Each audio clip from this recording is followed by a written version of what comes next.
Shri S R Thakur प्रस्तुत इयत्ता 10वी विषय विज्ञान व तंत्रज्ञान भाग 2 प्रथम घटक चाचणी क्रमांक 2 उत्तरासह गुण 20 वेळ 1 तास। विद्यार्थी मित्रांनो, व्हिडिओ आवडल्यास व्हिडिओला लाईक करा, शेअर करा आणि जर सबस्क्राइब केले नसेल तर सबस्क्राइब करा। प्रथम घटक चाचणी इयत्ता 10वी विषय विज्ञान आणि तंत्रज्ञान भाग 2 गुण 20 वेळ 1 तास। प्रश्न क्रमांक 1 अ दिलेल्या पर्यायांपैकी योग्य पर्यायाचे वर्णाक्षर लिहा। गुण 2। प्रश्न क्रमांक 1 प्रथिनांची निर्मिती डॅश डॅश मार्फत घडून येते हे जॉर्ज बिडल व एडवर्ड टेरम यांनी दाखवून दिले। योग्य वर्णाक्षर आहे अ जनुकांमार्फत। प्रश्न क्रमांक 2 आपण व्यायाम करताना आपल्या मांसपेशी डॅश डॅश प्रकारचे श्वसन करतात। योग्य वर्णाक्षर आहे ब विनॉक्सी श्वसन। प्रश्न क्रमांक ब खालील उपप्रश्न सोडवा। गुण 2। प्रश्न क्रमांक 1 गटात न बसणारा शब्द लिहा। जतन, नियंत्रण, प्रदूषण, प्रतिबंध। गटात न बसणारा शब्द आहे प्रदूषण। प्रश्न क्रमांक 2 पुढील विधान चूक की बरोबर ते लिहा। मृत सजीवांच्या शरीरातील C14चा ऱ्हास ही एकच प्रक्रिया सतत चालू राहते। योग्य उत्तर आहे बरोबर। प्रश्न क्रमांक 2 अ शास्त्रीय कारणे लिहा कोणतीही एक। गुण 2। प्रश्न क्रमांक 1 क्रेब चक्रालाच सायट्रिक आम्लचक्र असेही म्हणतात। उत्तर क्रेब चक्र म्हणजेच ट्राय कार्बोक्झिलिक आम्लचक्र। हे सर हेन्झ क्रेब या शास्त्रज्ञांनी शोधून काढले। 2 ॲसिटिल कोएन्झाइम ए चे रेणू ॲक्झॅलो ॲसिटिक आम्ल या रेणूबरोबर विकरांच्या साहाय्याने रासायनिक क्रिया करतात। 3 त्यामुळे हे चक्र सुरू होते। 4 ॲक्झॅलो ॲसिटिक आम्ल या रेणूपासून या चक्रातील पहिला रेणू तयार होतो। हा पहिला रेणू सायट्रिक आम्ल हा असतो, म्हणून क्रेब चक्रालाच सायट्रिक आम्लचक्र असेही म्हणतात। प्रश्न क्रमांक 2 सुंदरबनमधील आणि मानस अभयारण्यातील वाघांसमोर जगण्याचे मोठे आव्हान उभे राहिले आहे।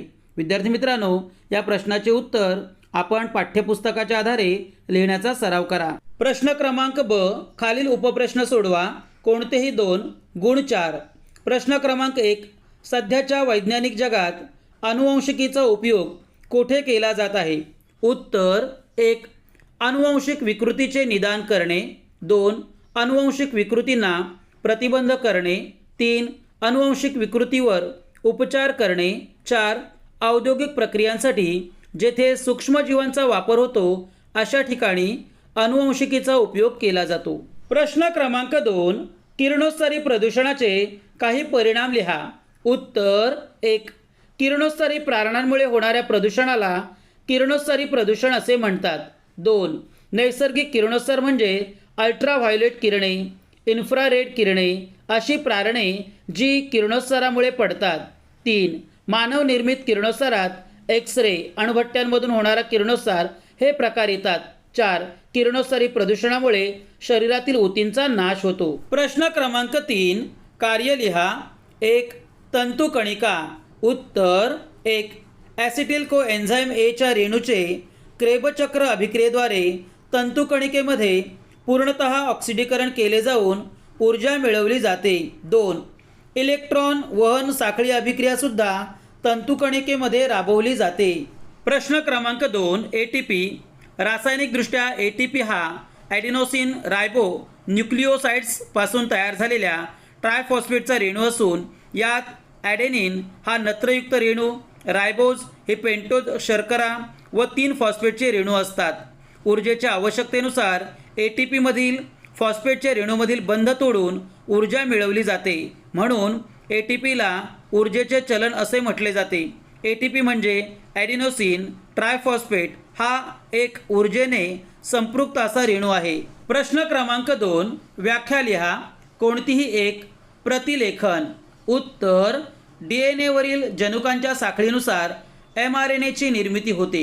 ही होत असताना DNAच्या 2 धाग्यांपैकी एकाचा वापर या कामी होतो। तयार होणाऱ्या mRNA रेणूतील आणि तो तयार करण्यासाठी वापरलेल्या DNAचा धागा या दोन्हीतील न्यूक्लिओटाइड्सचा क्रम एकमेकांना पूरक असतो।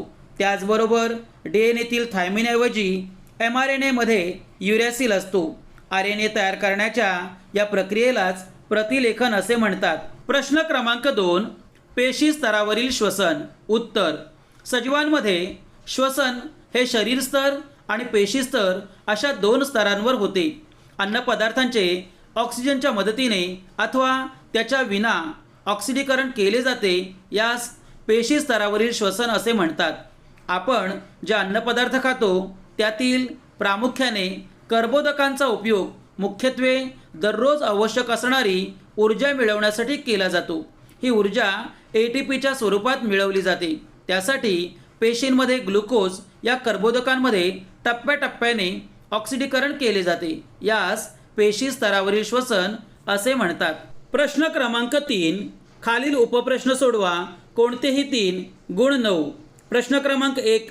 पुढील परिच्छेद वाचा आणि पूर्ती करा. विद्यार्थी मित्रांनो, आपल्याला इथे एकूण 6 घटक दिलेले आहेत. ते आपल्याला दिलेल्या रिकाम्या जागांमध्ये योग्य पद्धतीने बसवायचे आहेत. विद्यार्थी मित्रांनो, यासाठी आपल्याला पाठ्यपुस्तकाचा चांगला अभ्यास करणे आवश्यक आहे. पहिलं उत्तर आहे अर्धसूत्री. दुसरी रिकामी जागा आहे द्विगुणित. तिसरी रिकामी जागा आहे समजातीय. चौथी रिकामी जागा आहे पारगती. 5वी रिकामी जागा आहे पुनःसंयोग. आणि 6वी रिकामी जागा आहे जनुकीय दृष्ट्या. विद्यार्थी मित्रांनो, यासाठी पाठ्यपुस्तकाचा चांगला अभ्यास करणे आवश्यक आहे. प्रश्न क्रमांक 2. योग्य जोड्या लावा. अ गट ब गट. उत्क्रांतीचे पुरावे आणि उदाहरणे. विद्यार्थी मित्रांनो, इथे उत्तरं थेट दिलेली आहेत, ती काळजीपूर्वक पहा. 1. बाह्यरूपीय पुरावे. क. पानांचा आकार व शिराविन्यास. 2. शरीरशास्त्रीय पुरावे. अ. मानवी हात आणि बैलाचा पाय. 3.